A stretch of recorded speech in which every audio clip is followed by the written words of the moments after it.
Então, a escrita de uma peça, ela mistura um pouco os sentidos, né? Porque a gente tá vendo ação física e ação dramática escrita e não vivida. A gente tá lendo diálogos e não tá ouvindo esses diálogos.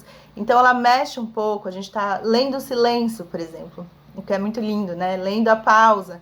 Então, nesse sentido, também tem uma espécie aí de poética da leitura de uma peça dramática, de um texto dramático, de uma dramaturgia, né, de uma peça teatral. Tem uma espécie de poética que só a leitura de peças tem.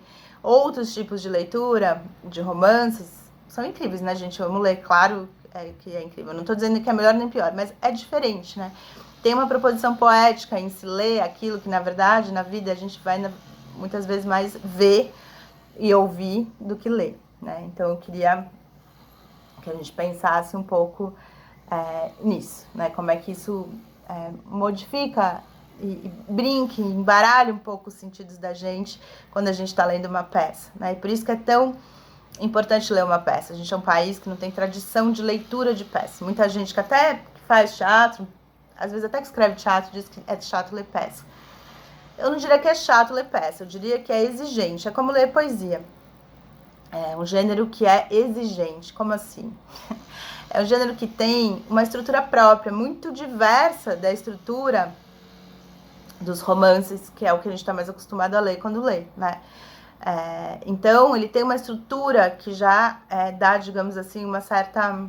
a gente tem que fazer um esforcinho para entrar. É como ler filosofia, como ler textos teóricos, né? Assim, não é uma proposição que você tem que... Isso talvez seja bonito de pensar. Você tem que entrar nesse texto, né? Você tem que se permitir entrar num lugar diferente daquele que usualmente você entra, né? Porque as pessoas não falam por meio de rubricas, você normalmente não lê o diálogo, você escuta, então você vai trocar um pouco os seus sentidos. E nesse sentido, de fato, a dramaturgia ela é exigente um pouco, tanto quanto a poesia, porque você não sai por aí falando, que lindo, né? Você não sai falando poeticamente, imagino que não. Se sim, pode ser interessante também, mas normalmente você não sai, você não fala, você não escuta a vida por meio da poesia, né?